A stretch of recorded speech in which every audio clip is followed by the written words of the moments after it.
Nisambula, Namaste and a very good evening. I'm Lavanir Ndiva with this special program on the second Engaging with the Pacific meeting.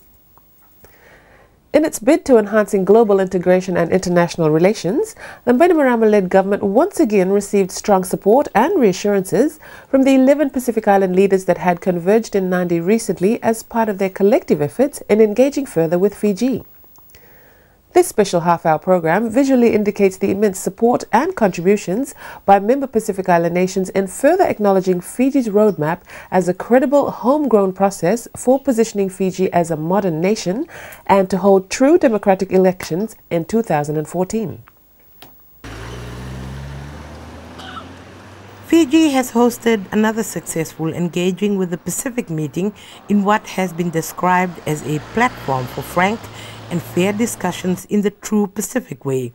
Held at the Tanoa International Hotel in Nadi from the 1st to the 2nd of September, the meeting brought together leaders from 11 island states and included development partners from Japan, India, Korea, Morocco, Bhutan, South Africa, and China. In the lead-up to the meeting, Fiji's Prime Minister and meeting chair, Commodore Voreqe Bainimarama, said the focus in the region should be on the future, where small Pacific Island development states need to have a vision to improve our status as countries and provide tangible benefits and improvements in the lives of Pacific peoples. Such a meeting also gives my government the opportunity to brief you about the ongoing democratization process in Fiji, the implementation of the People's Charter, the reforms in Fiji, and the lead-up to the constitutional development before elections are held for parliamentary representation by September 2014. Last year at Natandola, we recognized that as Pacific Small Island developing states, our development aspirations and challenges are similar and intricately linked. We also recognize the need for Pacific Small Island development states to take a stronger and more united position on issues that are of importance to us, such as the deleterious impact of climate change and the consequent rising of sea levels. Last year, he also supported the need for Fiji to be fully engaged with and by the rest of the Pacific. Your Excellencies, ladies and gentlemen, as I have now reiterated on a number of occasions, we Pacific Islanders have a number of challenges that can be effectively dealt with if we have a positive attitude, have a long-term perspective, are solution-driven, are able to identify and prioritize our challenges with honesty, and cooperate effectively on a regional basis. The meeting began with a 100-man guard of honor by the Fiji military forces and a traditional ceremony of welcome performed by the people of Narewa village in Nadi.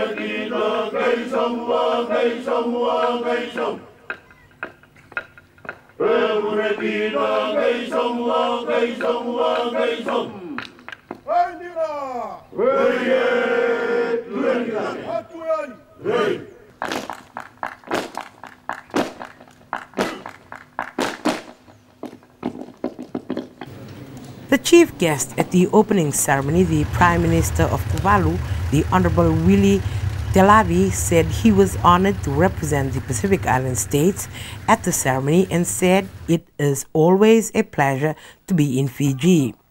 The source and the provider of life and all the good things, and mostly for bringing us together in this morning in good health. To the Honorable host, the Prime Minister of the Republic of Fiji, Commodore Josiah Voreqe Bainimarama, the government, the chiefs, the people of the land, and the Republic of Fiji, guests, delegates, ladies and gentlemen. It is indeed an honor and my esteemed privilege to be received on behalf of my Pacific brothers and sisters by such a stately, warm, and dignified traditional welcoming ceremony by the chiefly people of Nareva, Nandi. From the onset of the precision and grandeur of the God of Honor, and to follow with this unique ceremony, humbles me to be considered as your chief guest this morning. I am no foreigner to the people and the tradition of Fiji, and hold in high regard your friendship and genuine hospitality. This Engaging with the Pacific meeting of 2011 is a unique opportunity for us, Pacific small island developing states, to meet on mutual interest and collaborate on related issues concerning the well-being of our nations and the Pacific. I anticipate that this meeting will provide a successful platform to progress the interest of small island developing states in the Pacific.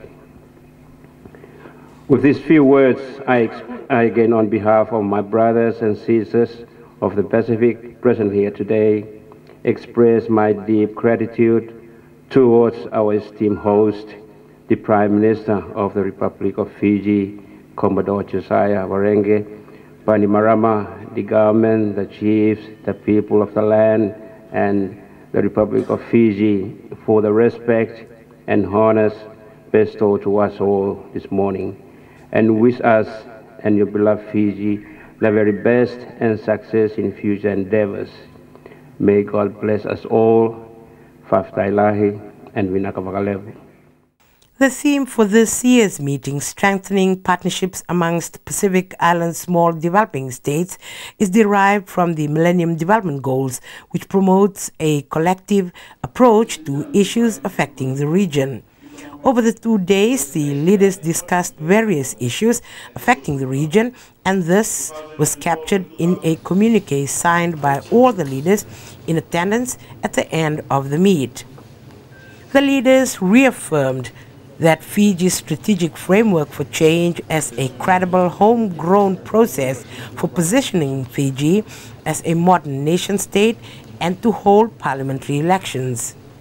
The leaders supported the need to publicize and disseminate more and accurate information of the Fiji government's progress in ensuring sustainable economic development, modernization, and the democratic process. I think one of the things that struck me in the first presentation today, which provided all the delegations an update on Fiji's progress since the last Engaging with the Pacific meeting, was that there is a lot of good work being done in Fiji. There's a lot of progress, in particular in development issues, improvements in rural areas, infrastructure projects. That information isn't really getting out beyond Fiji. A lot of the regional media focuses on elections and the issue of the elections and the timing of the elections, which is an issue. It's one element, but I don't think there's enough information getting out about the excellent development work that's being done in Fiji, and that the roadmap and the People's Charter is not just about electoral reform and constitutional reform and elections. It also is in essence a development strategy to improve the livelihood of people in Fiji, and I think that needs to be stressed more. Fiji is still a member of the Pacific Island Forum. It's just been suspended. They're still a member of the Pacific family, so Fijian case needs to be continue to be discussed at the Pacific Island Forum. As I have appealed to all parties, both Fiji and Australia and New Zealand and the other Pacific Island states, is that we show some flexibility in our approach, so that once we, the roadmap is already there, time frame is already there. I think all parties need to work together to assist Fiji in making sure that we arrive at a general election in 2014. So we have a lot of work ahead, and I will be stressing that to our other island countries when we meet in Auckland. particularly Australia and New Zealand, so that they also work together with us. And we are encouraged by the reforms and the framework that has been structured by the government of Fiji, in ensuring that there is a structure in which a general election can be conducted. We are encouraged by that. So we look forward to working with the government of Fiji over the next few years. In whatever capacity that the government of Fiji wants us to participate, we will be glad to assist.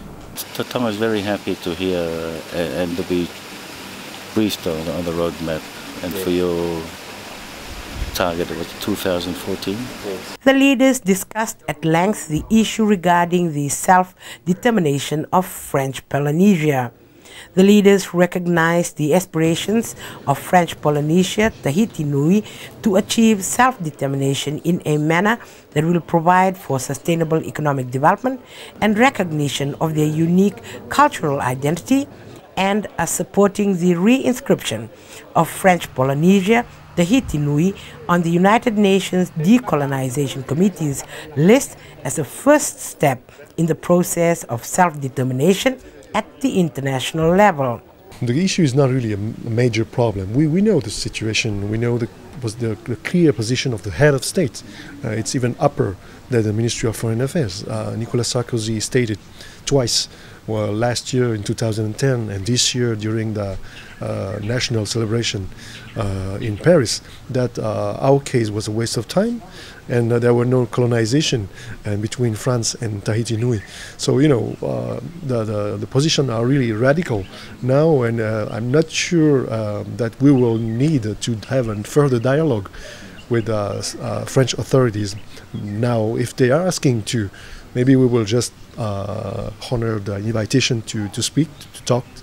But we know that France has already started its lobby to oppose our process, but we actually have started our lobby in the United Nations, and we are really grateful for that, to the MSG, to have expressed this positive support for that. And today again, we have been deeply, I would say, positively moved by the full support that the country expressed after the presentation I've made. Very encouraging indeed to note the collective support by the 11 Pacific Island leaders in enhancing our regional cooperation, but more particularly on the issue of self-determination by French Polynesia. Do join us after the break as we bring you more in this program.